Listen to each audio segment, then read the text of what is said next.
When I returned to my in-laws' house in the distant countryside, my mother-in-law came to pick me up at the station in her car.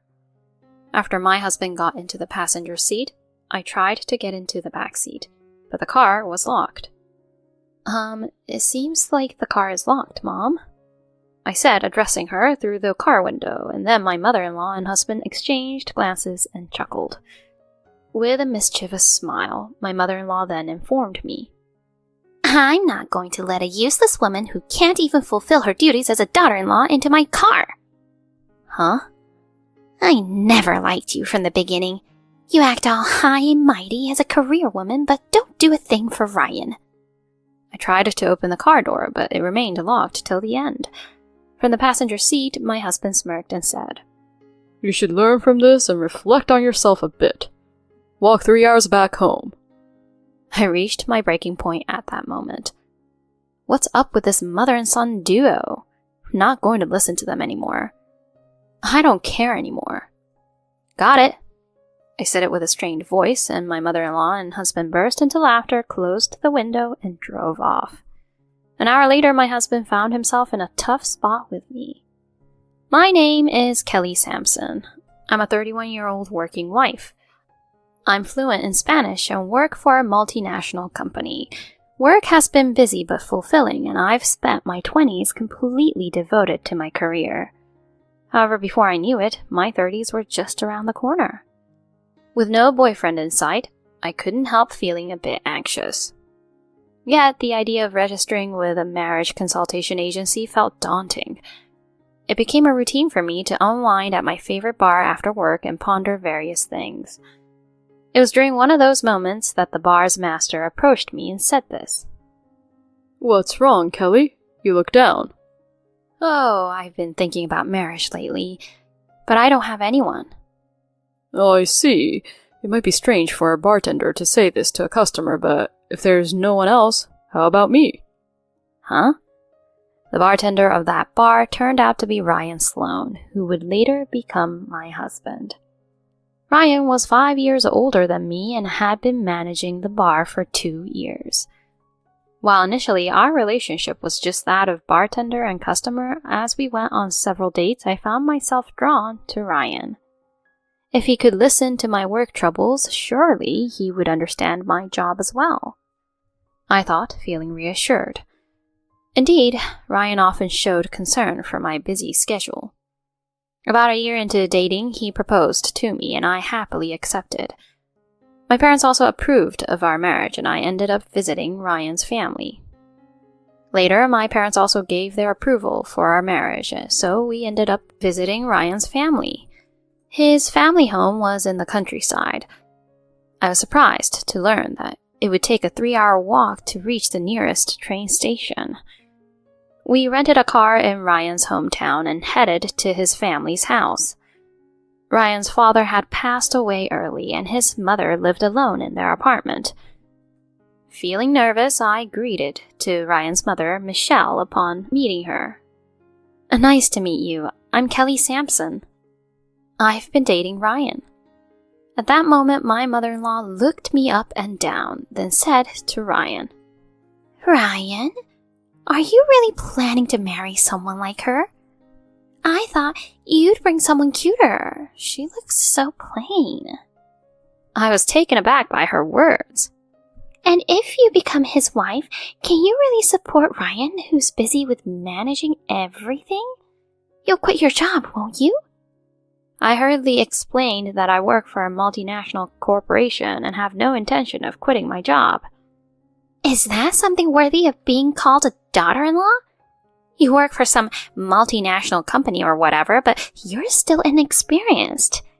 Ryan, don't stick with a woman like her."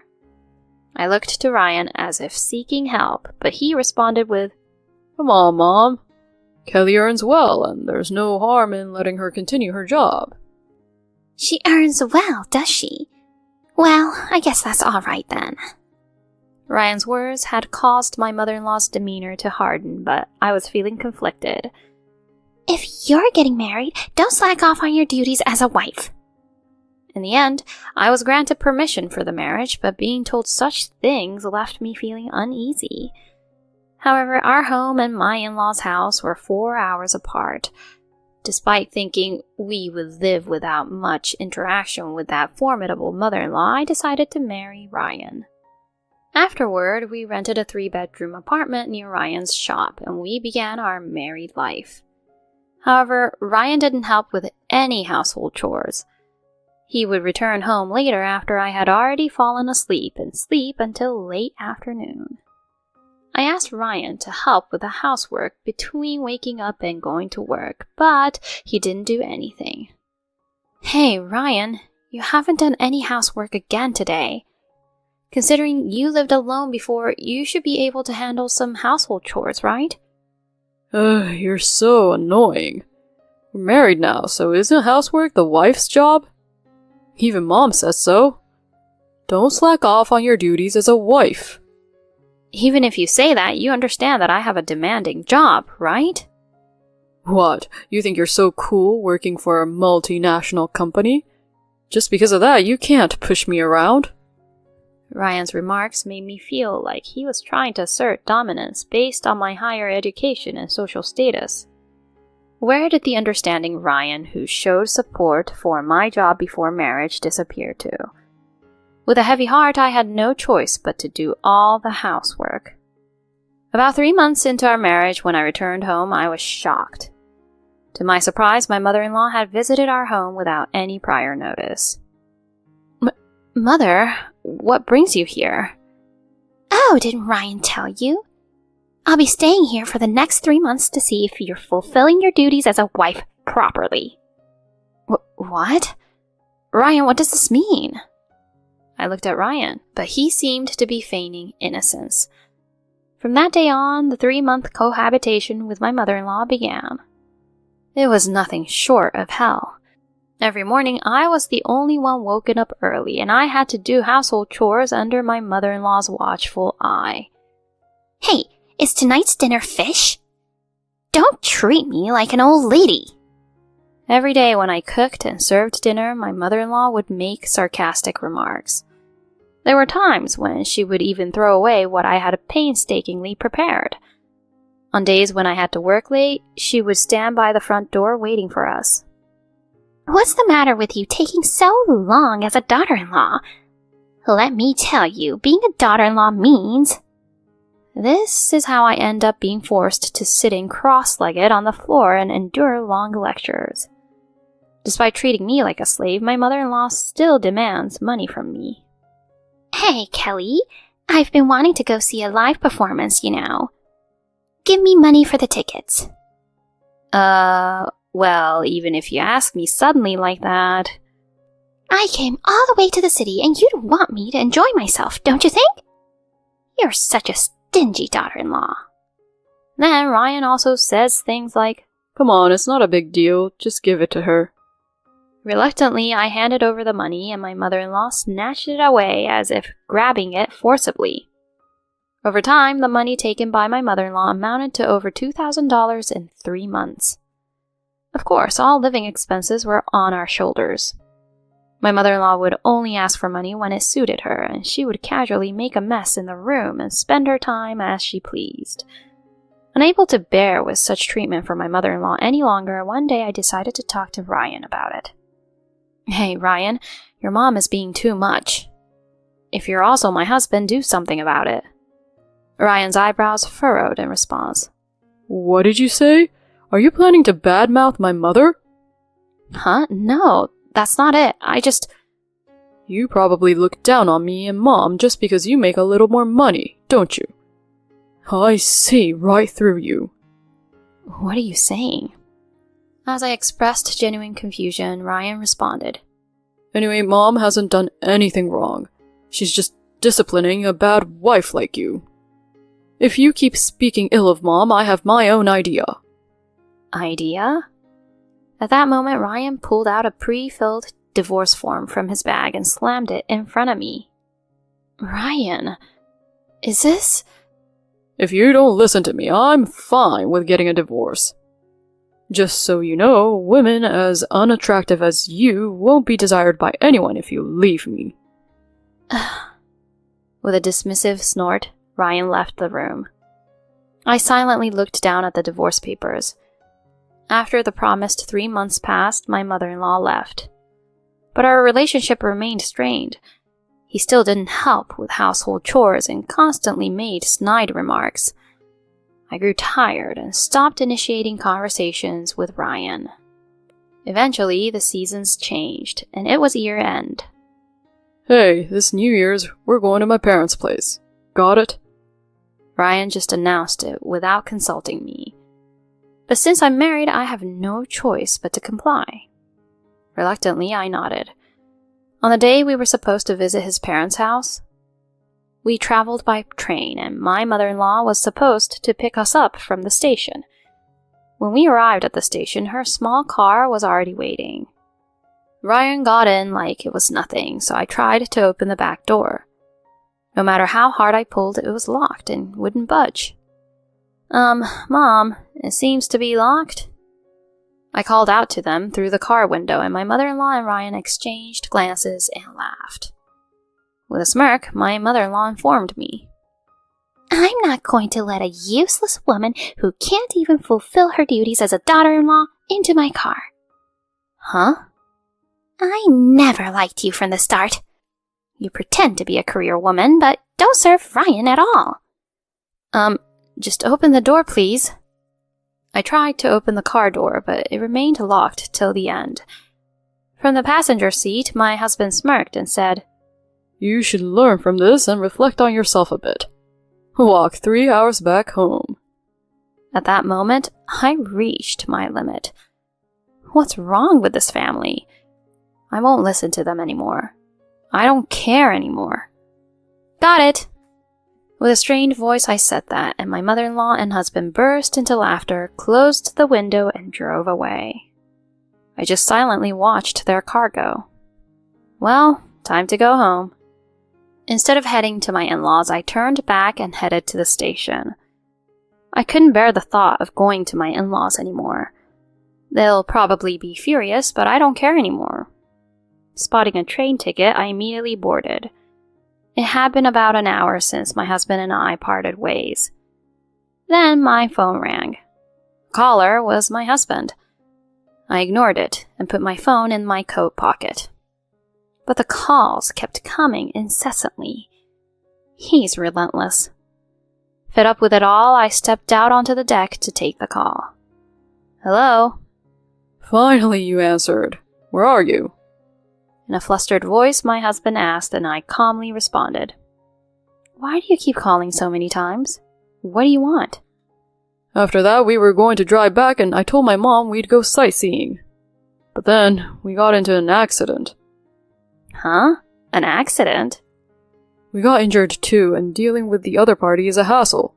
They're foreigners. They're furious and can't understand what we're saying.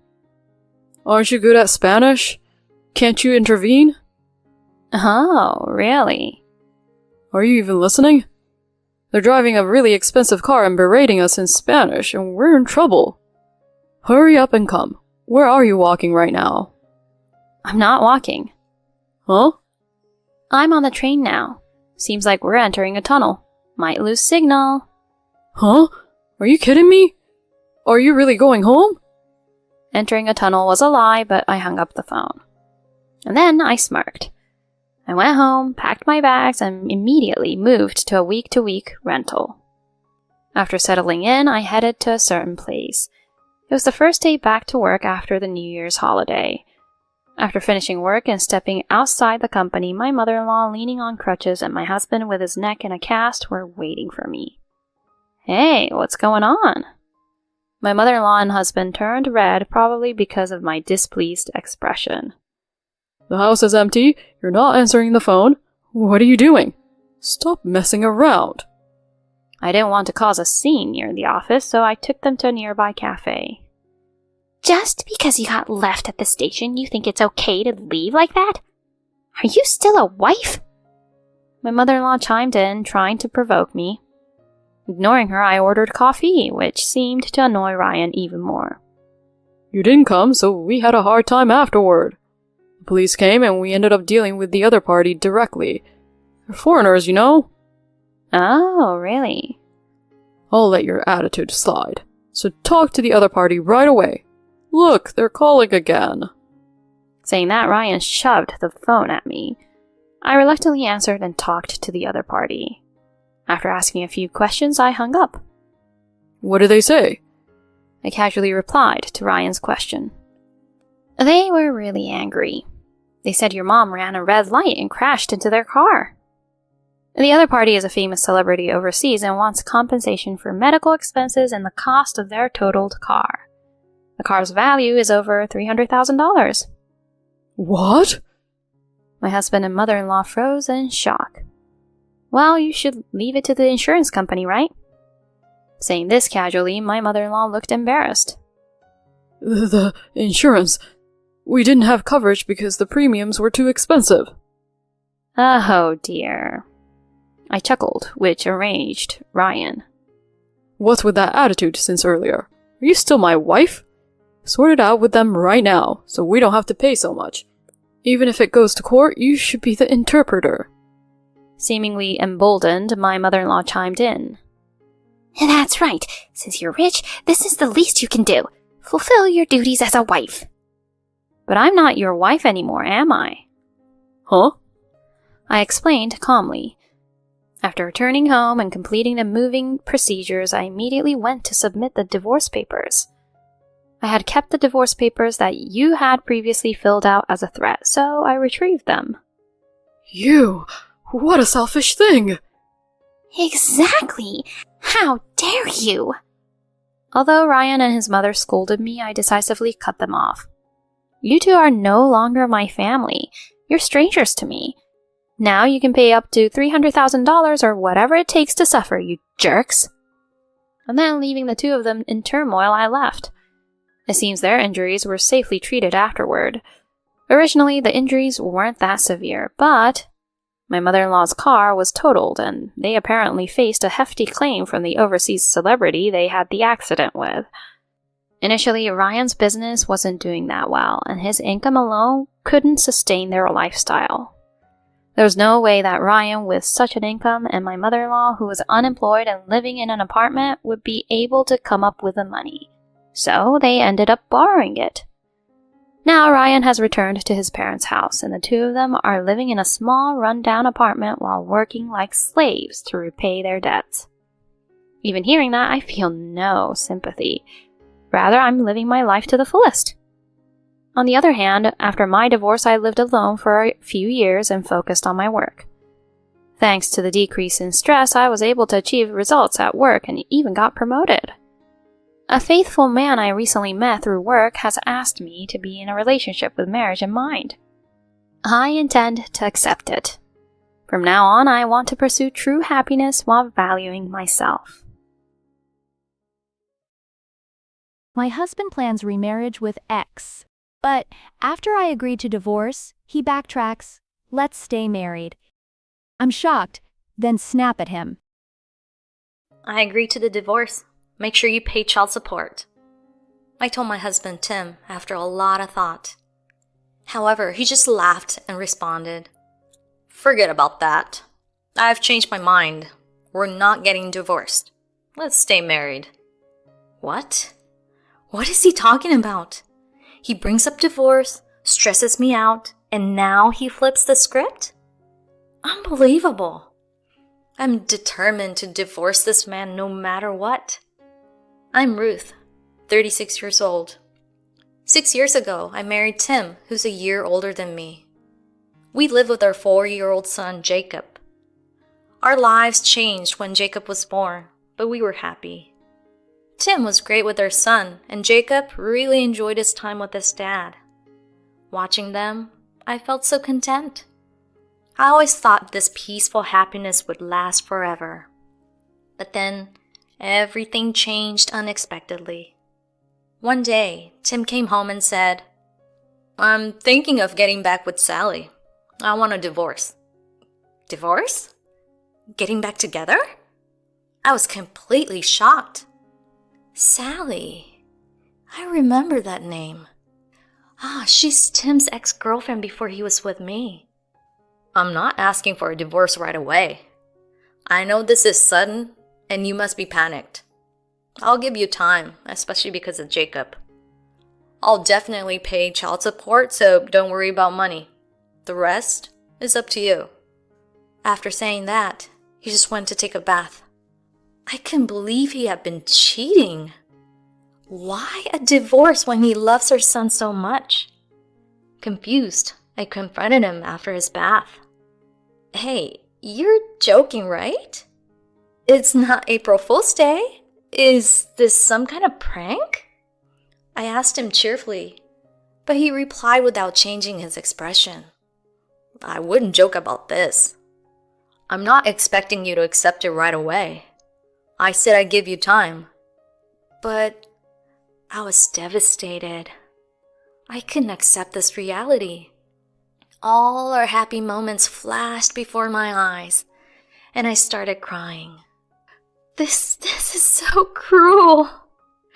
So cruel. He then sighed heavily and looked at me with an expression I had never seen before. He said, "What then? Are you saying we should stay married even though we don't love each other? Do you think that's best for Jacob? Do you think it's okay to lie to him?" I thought we were in love. Tim rarely raised his voice, but now he was shouting. This is reality. A reality I have to accept. But it's not easy to come to terms with. I still love him, and thinking of Jacob, I don't want a divorce. "Do you think it's okay to lie to Jacob?" That question from him stuck with me. I don't want to lie to my son, but the idea of being a single mother and providing for Jacob without any struggle was daunting. I spent several days feeling depressed. Then I got a call from my friend Lisa, who had moved away after getting married. We weren't in touch much after our children were born, although we were close enough to attend each other's weddings. She told me, "I'm getting a divorce. I'm moving back, so let's meet up." Her tone was surprisingly cheerful for such shocking news.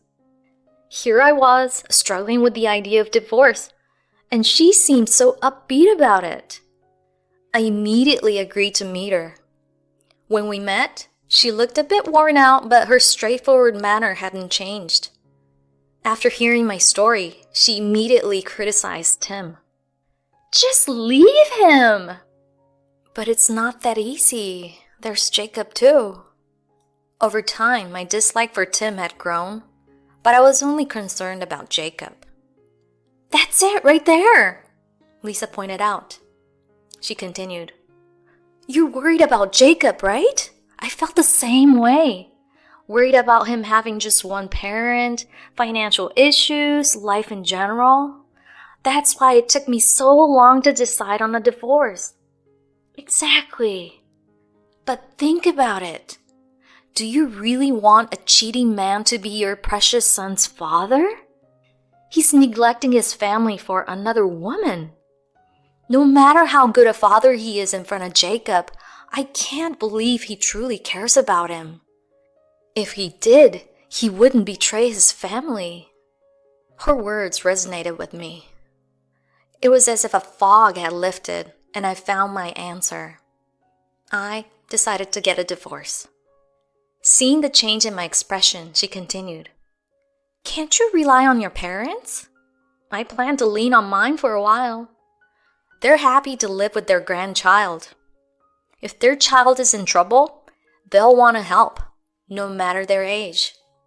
That struck me.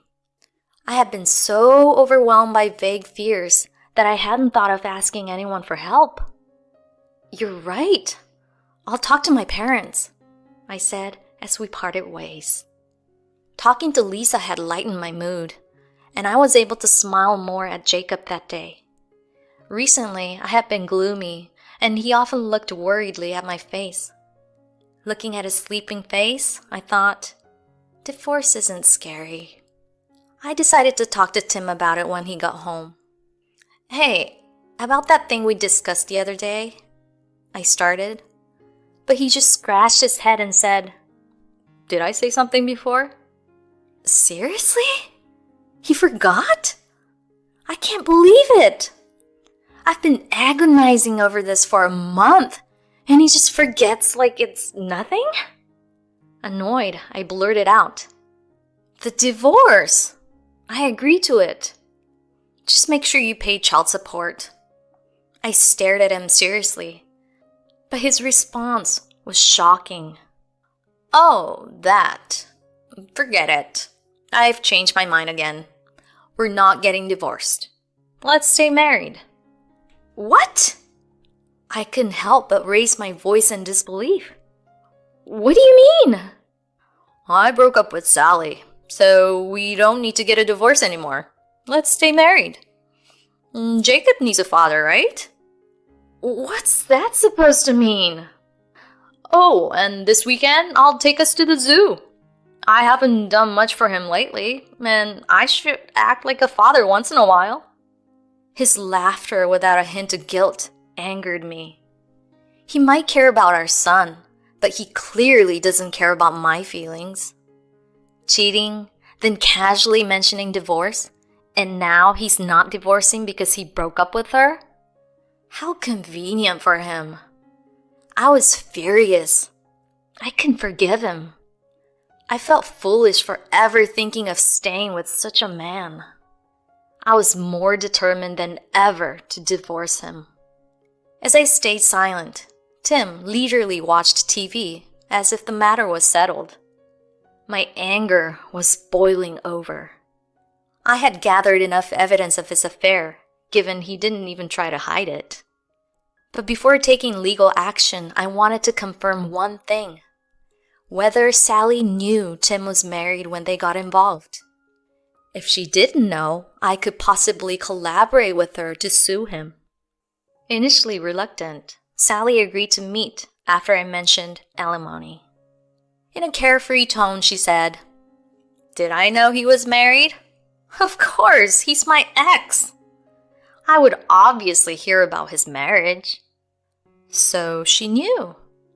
"Then why did you break up with him?" She laughed dismissively. "It got too messy. All the drama. It was just a fling for me. But when he started talking about marrying me, I broke it off. Who would marry such an ordinary man? Tell him to come back when he's earning more." I couldn't believe her nerve. Unapologetic and placing herself above the situation. I was furious with her too. Come back when he's earning more? Who the hell does she think she is? Unforgivable. I raised my voice. "I'm suing you and him for alimony. I have all the evidence of the affair." She looked down on me, saying, "Do whatever you want. I won't pay a dime. Tim said he'd cover it." Her audacity was unbelievable, planning to let him pay the alimony for her actions. Moreover, it's not just his money, it's our family's money. This would mean no harm to her, only loss to me. I was livid with Tim for making such a promise. "You won't get away with this. That's our family's money. It's not for Tim to freely spend on your alimony." She banged on the table and shouted, "That's not what we agreed on." I stood my ground. "I don't care about your agreement. What you did destroyed a family. You think you can do that and remain unscathed? I'll make sure you pay tens of thousands of dollars. I'll drag both of you down." Her bravado faded at my words. "Tens of thousands? Wait, I can't. I don't have that kind of money. Please, I beg you, let it go." But her pleading was in vain. Still, she grabbed my arm tightly, desperate. Then an idea struck me. "All right, if you help me sue Tim, I'll consider it." "Huh?" She was stunned. "Sue him? How?" "Claim he deceived you. That way, you can get alimony from him." She frowned, puzzled. "But You just said you wouldn't let him use the family money. Wouldn't suing him be the same? If you agree to sue him, I'll go through with the divorce. Then it's no longer family money, and we can punish him. Let's both hit him where it hurts. Hesitantly, she asked, And you'll forgive me if we do that? I smiled silently. That night, I told Tim it was over. Regardless of Sally's situation, I had intended to divorce him, and the divorce papers were ready. When I presented them, he raised his voice in disbelief. Why? I said we're not getting divorced. After I've decided to keep our family together, you're still holding on a grudge over a single affair? Are you really going to take Jacob's father away from him just because you're stubborn? I calmly responded. One affair is more than enough. If you truly cared about our family, you wouldn't have cheated in the first place. Don't use Jacob's name to justify your actions. And thanks to your candid confession, I have all the evidence I need for the affair. I will definitely get alimony and child support. Seeing my resolve, he suddenly started pleading pathetically. Wait, let's talk about this. Think about Jacob's future. Don't take divorce lightly, okay? Take divorce lightly? How dare he? After all the anguish I've gone through, I can contain my anger any longer and raise my voice. Take it lightly? You've got to be kidding me.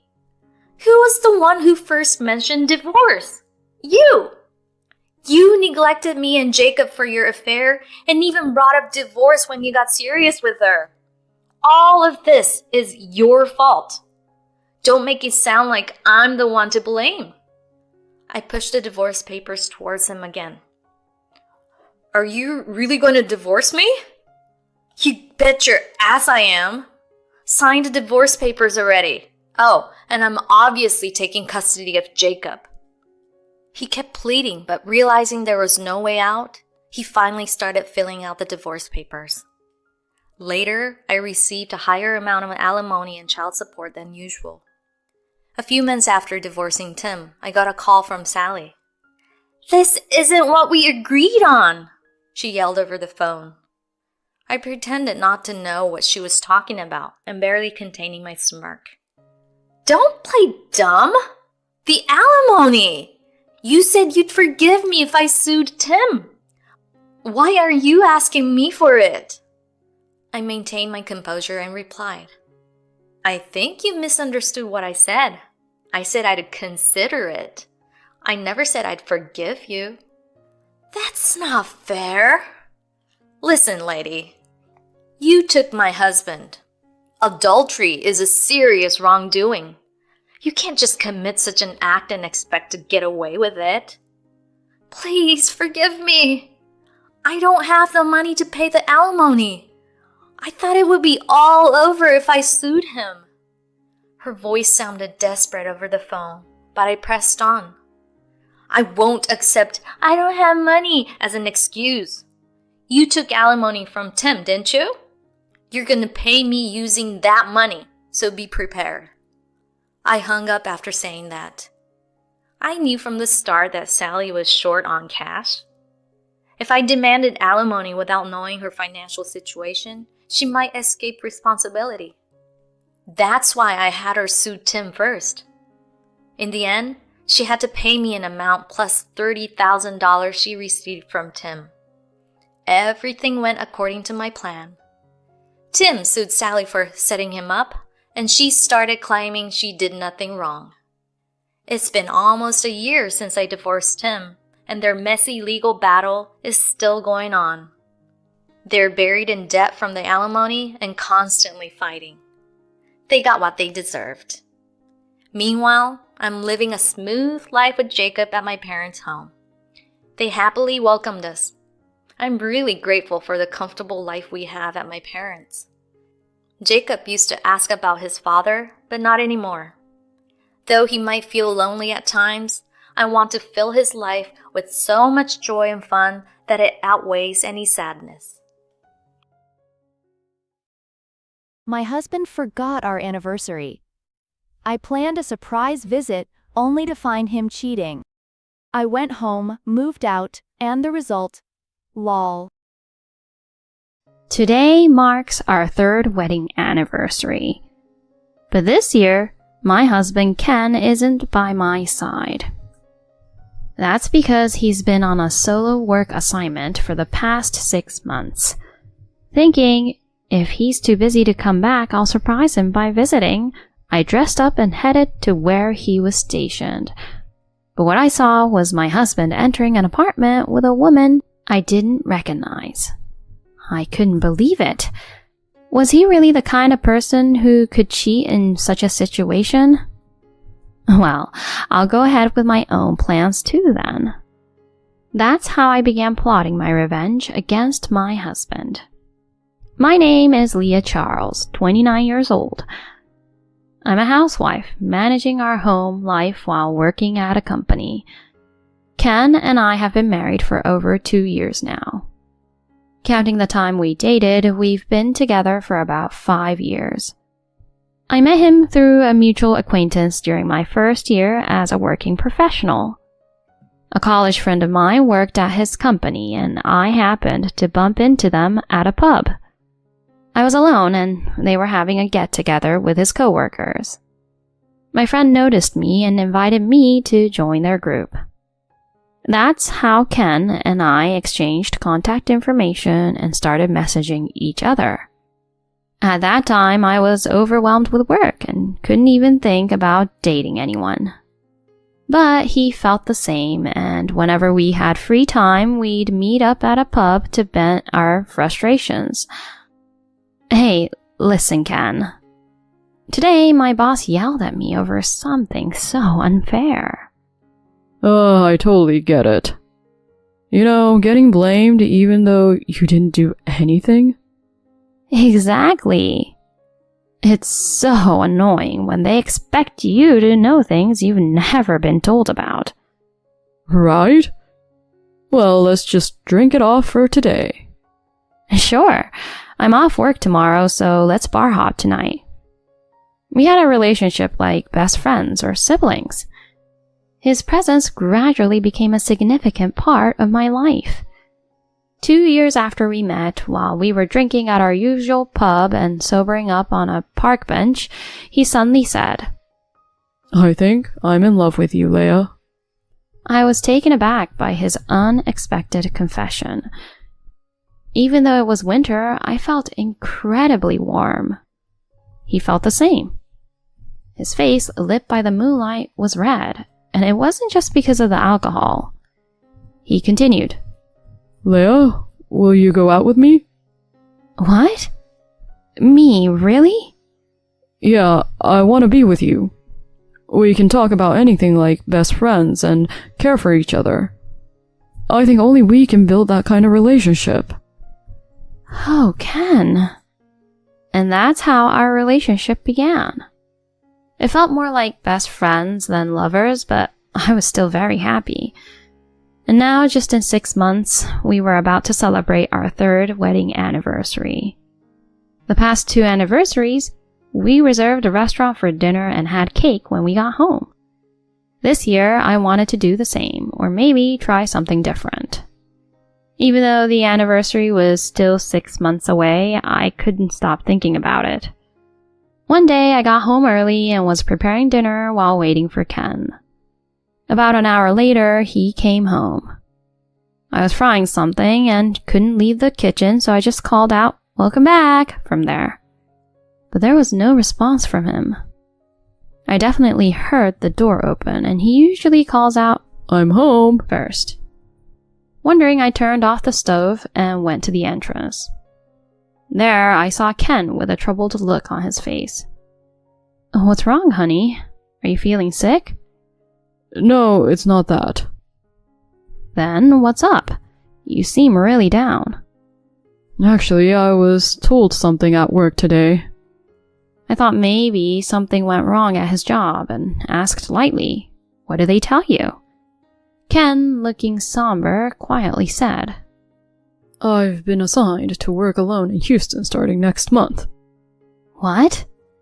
A coworker who was supposed to go had to quit because of family issues, so they're sending me instead.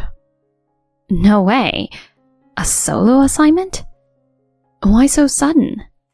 And Houston is way too far. I'm really sorry, Leah. It's for a promotion and I couldn't say no. That's tough. He said it was hard to refuse on the spot, especially since the assignment was only for 6 months. I understood that a promotion was important, but is it normal to decide on a solo assignment without even discussing it with your spouse? I tried talking to him about it several times, but the outcome was always the same. I had my own job, so I couldn't just follow him to Houston. Reluctantly, I accepted the idea of living apart for 6 months. When I get back, let's celebrate our anniversary. With that promise, his solo assignment began. 2 months later, I was initially lonely, but gradually got used to living without him. We made it a daily routine to call each other every night and share our day's events. That day, as usual, I called him at 9 p.m. But for some reason, he didn't answer. He usually picks up after a few rings.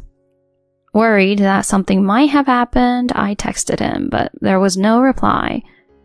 Anxiously, I kept calling. Finally, on the 6th try, he answered. Hey, Leah, what's up? What do you mean, what's up?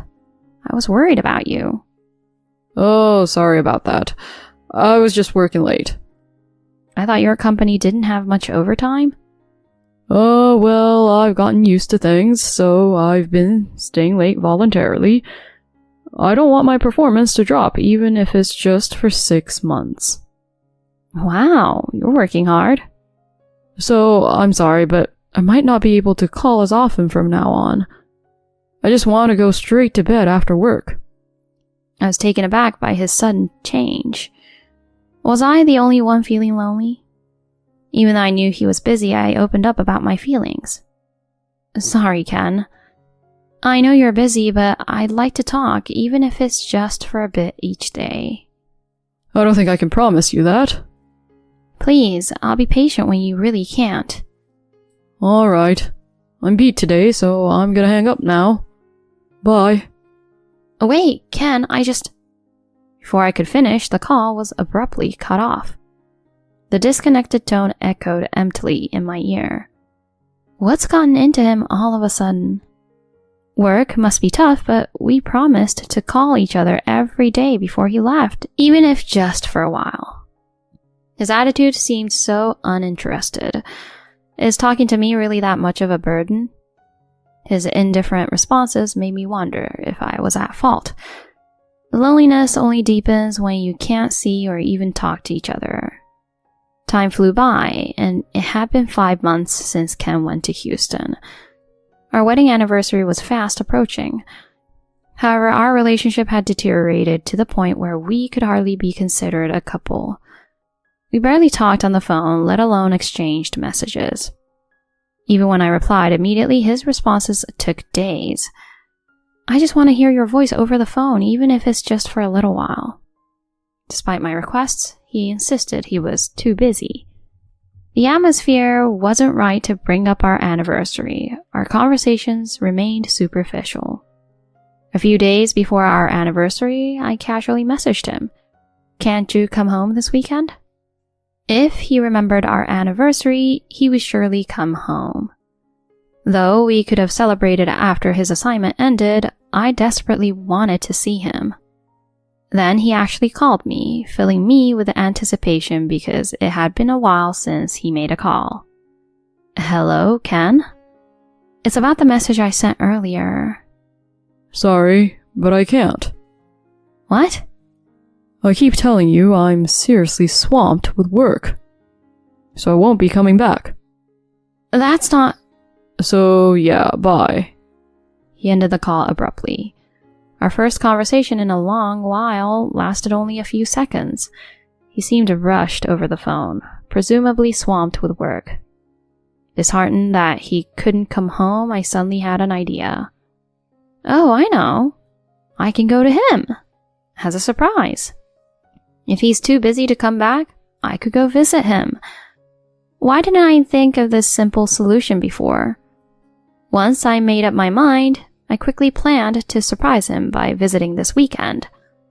On the day of our anniversary, I was on a plane to Houston, where Ken was stationed. It was a Saturday, and he was probably at work. I knew his apartment address, so I decided to wait at a nearby cafe until he came home. I chose not to contact him since it was meant to be a surprise. I watched the apartment from the cafe window and wondering what we would talk about and how surprised he would be. As I looked outside, I saw someone who looked like Ken. Just as I was about to leave the cafe, an unbelievable scene unfolded before me. No way. A young woman quickly approached Ken, who was waiting outside his apartment. He smiled warmly at her, kissed her, and they entered the room arm in arm, laughing. The Ken I knew was gone. My longing to see him shattered in an instant. I couldn't believe it. He lied about being busy with work to cheat? How much more could he disrespect me? I would never forgive them. I'd make sure they regretted their actions. My love for my husband had evaporated, leaving only a desire for revenge. I immediately flew back and visited a reputable law firm, then hired a private investigator to look into his affairs. Within a week, they had gathered ample evidence of his infidelity. Perhaps his guard was down during his assignment. With this evidence, I went to the lawyer to start preparing for divorce, simultaneously packing my belongings for a move. Despite the tight timeline, I finished moving out 2 days before his assignment ended. The condo we lived in was mine from before we married, so I terminated the lease as I moved out. The day Ken returned from his assignment arrived. After dinner, expecting his call, he didn't disappoint. Taking a deep breath, I answered the phone and he immediately exclaimed, Leah, what the hell is going on? What do you mean? Don't play dumb. Why is everything gone? There's hardly any furniture left. Well, yeah. I moved everything to my new place. Your new place? He was bewildered, repeatedly asking, What's going on? I took the time to explain everything to him carefully. I moved out. I just don't feel like being your wife anymore. What? Where did this come from? I just got back from my assignment. Your assignment, huh? I bet cheating behind my back was fun. As soon as I mentioned cheating, he started squirming, trying to bluff his way out, but he retorted defiantly. What do you mean cheating? I would never do that. But you did cheat. I'm telling you, I didn't. Are you still holding a grudge because I couldn't contact you because of work? I was genuinely busy, working even on weekends. You're really good at lying. I saw it. Saw what? You entering the apartment with a young girl. What? He probably didn't fully grasp what I was saying. That's impossible. I wouldn't cheat. He mumbled to himself. That's when I sent him all the photos of his cheating that I had taken with my phone. Look, I just sent them. Can you still say you weren't cheating? What is this? After I found out about your affair, I hired a detective. I never thought a week of investigation would gather so much evidence. You really let your guard down during your assignment. No, it's not like that. Confronted with the evidence, he clearly panicked, insisting it wasn't cheating but just a junior colleague. Of course, that was a blatant lie. The photos taken by the detective showed them kissing on the street and walking arm in arm intimately. There was no escaping it. The more he tries to excuse himself, the more credible the evidence becomes. He doesn't realize he's digging his own grave. I was just looking after a junior. She's like a sister to me. Leah, you're the only one I love. Hearing such pathetic excuses, I was beyond anger and just disgusted. This conversation is pointless. It's clear you cheated. But that's not it. She's just a junior colleague. So you kiss and walk arm in arm with a junior colleague? Wow, that's sick. It's a misunderstanding. Let's meet and talk. You'll understand then. That's when my anger peaked. Shut up. What? What did you just say? I said shut up, you jerk. My shout left him speechless. I yelled with enough venom to make sure my resentment was felt. Cut the crap, you prick. You think those excuses will work? Who would believe a lying cheater like you? I don't believe a word you say anymore. I'm done with you. Wait, Leah, let's at least talk. There's nothing to talk about anymore. Just so you know, you and that woman will be paying a hefty compensation. Not just that, I'll tell both your parents and your company. Your lives are over, so get ready. I hung up without waiting for a reply, deleted his contact, and completely cut off communication. Later, I divorced him and went through lawyers to demand lump sum compensation from both. Ken paid with almost all his savings, and the mistress had to borrow money to pay her share. Their relationship quickly deteriorated and ended. More accurately, she dumped him. After the divorce, I informed both families and his company, leading to their dismissal since she was a junior colleague from the same company. Losing his savings, his relationship, and his job, he sought help from his parents, but they disowned him after learning about his infidelity. It was a pitiful situation, but he deserved no sympathy. Meanwhile, I moved and started anew, enjoying my work and hobbies. Being alone no longer felt lonely. I've decided to spend my time happily for myself. I ran a cafe with my husband until he said he got our college student employee pregnant. He asked for a divorce, but I threatened to close the shop. I've been running a cafe with my husband. One day, my husband called me to the cafe after closing. Sitting next to him was a 20-year-old college student part-timer.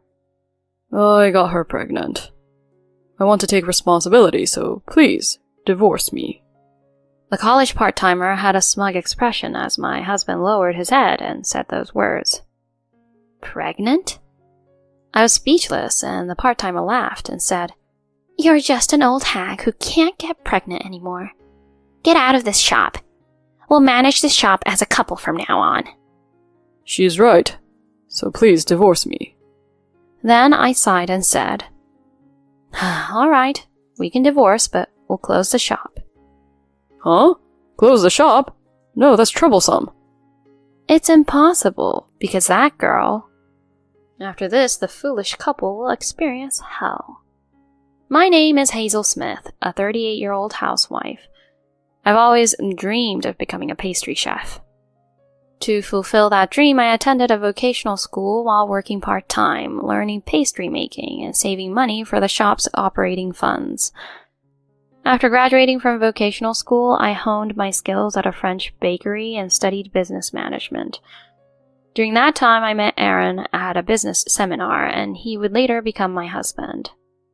I aspire to become a barista and open a cafe in the future. With similar dreams, Aaron and I hit it off, leading to conversations and eventually a relationship. After 2 years of dating, Aaron proposed to me. Hazel, will you marry me and let's fulfill our dreams? Huh?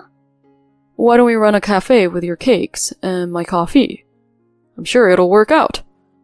Yes, Aaron, let's do our best together. And so we were blessed by our families and got married. We actually started preparing to open the cafe by scouting for a location. But then, a problem arose. Huh? Aaron, you don't have any savings? I used it all for the tuition fees to study abroad and become a barista. So, Aaron didn't have any startup capital.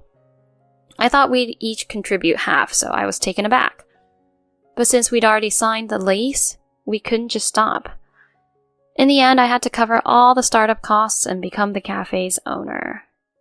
I was amazed and worried that Aaron, who said he wanted to run the shop, had no savings. But we were already married, and his good nature was important for the cafe's success. So I convinced myself to start the cafe. Primarily, I handle the behind-the-scenes work like baking cakes and cooking, while Aaron manages customer service and making drinks as the manager. At the same time, Aaron and I started living together. There's a lot of prep and accounting work to do after the shop closes, so I'm busy all day. But since Aaron only works when he's at the cafe, he has plenty of free time. Despite this, he hardly does any housework. Hey, Aaron, you know I'm busy, right? Can't you at least vacuum or something? I said that to Aaron, who was lounging after work. Then Aaron immediately frowned. Ugh, that's a hassle. I don't want to do that. What are you saying? If nobody does it, the house will get messy, right? I'm busy, so help with the housework. If you're going to complain so much, then just outsource the housework, you know? You could even hire a housekeeper or something. I felt dizzy at Aaron's casual suggestion like it was nothing. You understand we're still just starting the cafe and don't have the luxury, right? We need to take care of things ourselves, at least our own affairs. If you're going to complain so much, then you can do the housework until you're satisfied, you know? It's not a big deal to me if the room is dirty or if we argue every day, you know? In this manner, Aaron was simply uncooperative with housework. Ultimately, amidst my busy days, I ended up bearing the bulk of the chores. As for the cafe, initially, foot traffic was sparse, but gradually, customers began to visit after it was featured on a famous blog saying the cakes were incredibly delicious. My cakes received great reviews, and I even had people saying, I've become a loyal fan. On the other hand, Aaron actually had a handsome face. Moreover, with his friendly customer service, our cafe became known as a stylish cafe with delicious cakes and a handsome manager. 3 years into running the cafe, it had become quite popular. As for our private lives, actually there was one concern. That was our difficulty in conceiving a child. I was over 30 and starting to feel the desire for children. It seemed Aaron felt the same way as he started talking more about having kids. But despite our efforts, there was no sign of pregnancy. If you're not getting pregnant, maybe the problem is with you? My husband started saying such discontented things. I've been told that there's no problem with me getting pregnant. Why don't you go to the clinic and get tested? There shouldn't be any problem with me. It's all your fault. I wanted kids, you know? Him blaming me solely for our inability to have children was tough. And so, our relationship as a couple gradually cooled off. Meanwhile, the cafe reached its 5th anniversary. We received congratulations from regular customers, and outwardly we continued to run the shop as a happy couple. Around that time, the university student who had been working for us part-time for years decided to leave the job to pursue a career, so we had to find a new part-timer. As our cafe was stylish and popular, we quickly had applicants when we posted the job opening. Ashley Murphy, 19 years old, a university student. This cafe has always been my dream. Ashley, who applied for the part-time job, was a petite, adorable, and sociable girl. She has experience in customer service and seems to be an influencer with many followers on social media, right? It could lead to more customers. Shouldn't we hire her?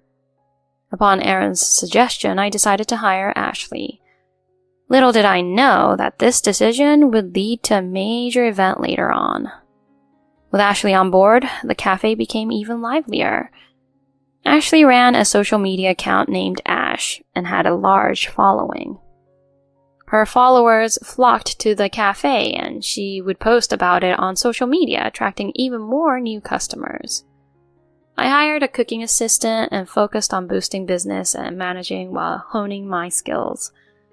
About 6 months after Ashley started working, Aaron started coming home later and later.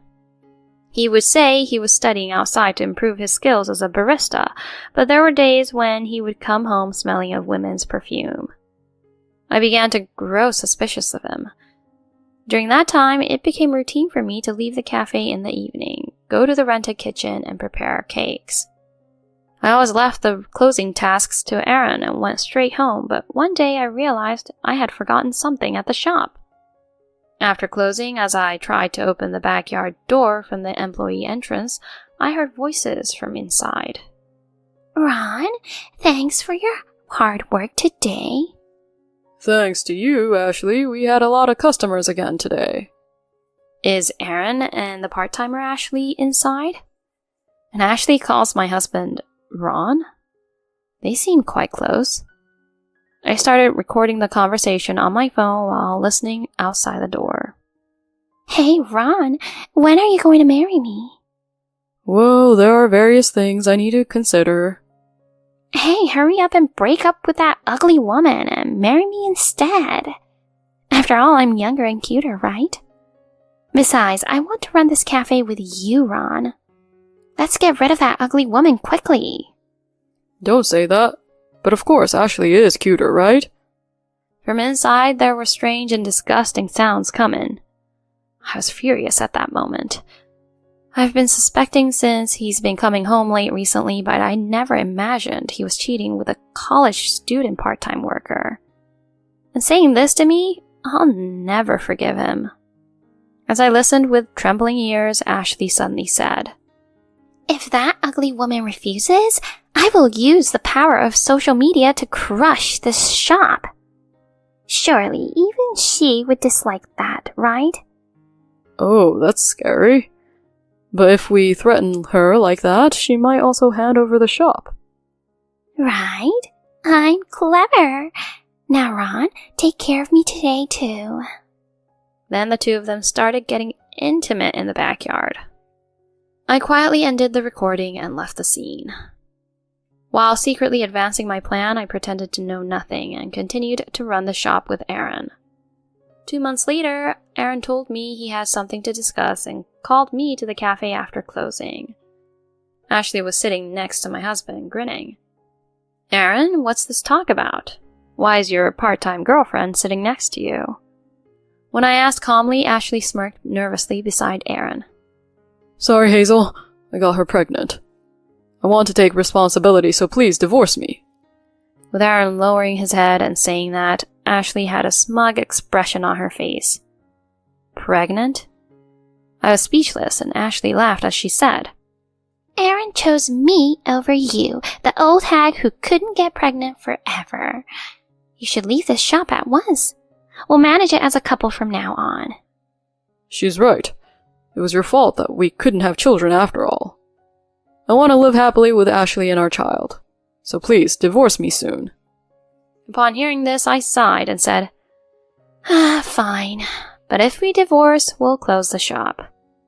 Huh? Close the shop? No, that's not an option. There's no other option, because if I refuse, that woman plans to use social media to ruin the shop, right?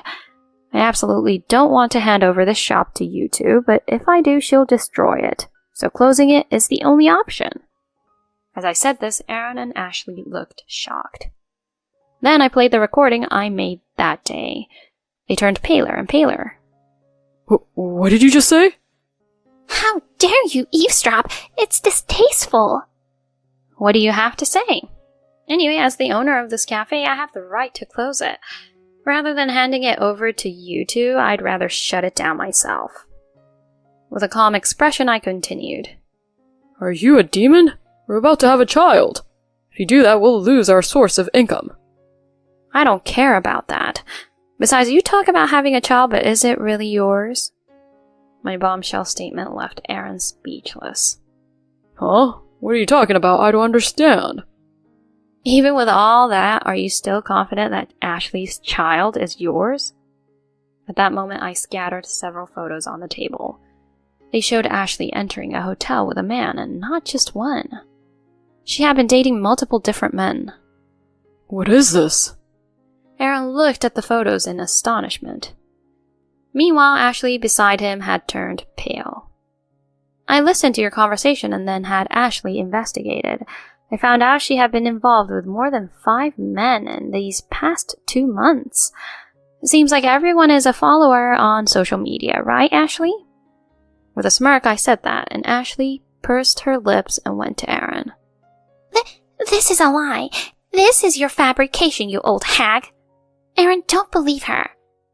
But, hey, Ashley, isn't this Kay, the influencer guy? I can't believe this is fabricated. Explain yourself properly. That's why I told you it's different. Ashley shouted in a high-pitched voice, beginning to scratch her head. It was a far cry from the cute influencer she portrayed. Hey, old hag, what gives you the right to investigate me? There are things you can do and things you can't do. I can say the same thing to you.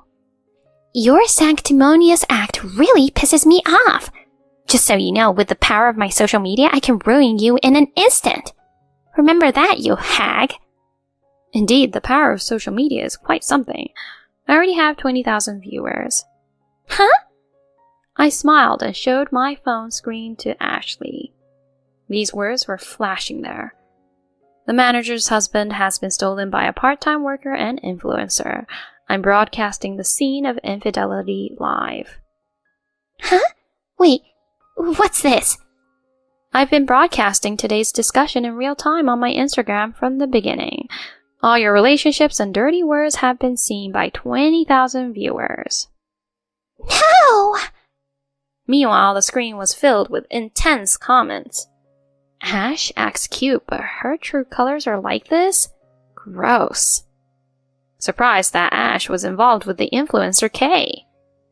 Isn't it unthinkable for the manager to get involved with a 20-year-old part-timer? Watching this, Ashley started trembling violently, screaming, and ran out of the store. Left behind were Aaron, dumbfounded, and me. After cutting the broadcast, I said to Aaron, Ashley left. Shouldn't you go after her? No way. Aaron suddenly stood up and slammed his hands on the table. I was drawn to a young woman, but I was deceived. I didn't think Ashley would be such a deceptive woman. So what? Please, Hazel, it's just you and me.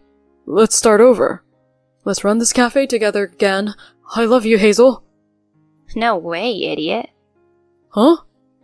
I caught Aaron off, surprised. You think I'd start this cafe with you again? Don't be ridiculous. I'm closing it down. You and I are getting divorced, and I'm demanding plenty of compensation, so be prepared. That's... Disheartened, Aaron was left behind as I walked away from the scene. After that, Aaron and I got divorced. The $30,000 for the infidelity was quickly paid, and I was able to win a significant portion of the property division. I also demanded alimony from Ashley. Fortunately, I received the payment. After the incident, Ashley's true nature became known nationwide and her social media was ablaze. She had to quit college and delete her social media accounts. Apparently, she gave birth later on, but it seems the child wasn't Aaron's and they broke up. She was even ostracized by her parents and had to raise her child alone from then on. Ashley became infamous in a bad way. Consequently, she couldn't work in customer service and is now desperately working in a high-rise office job to support her child. As for Aaron, since the cafe closed down, he became unemployed. He also became famous as the cheating husband who got involved with a part-timer college girl, so he couldn't find work as a barista. He now lives in a shabby apartment and works part-time. So it seems that after that, he underwent testing and apparently found out that he can't conceive a child. He tried to reconcile again, but I mercilessly blocked his calls. The fall from grace from being the handsome manager of a popular cafe must have been tough for him. But I showed no mercy. As for me, I closed down the cafe and used the money I saved along with the compensation to start a new cake shop. Regulars from the cafe days also started coming by, and within a year it became quite popular. Moving forward, I want to continue working hard while actively pursuing my own happiness.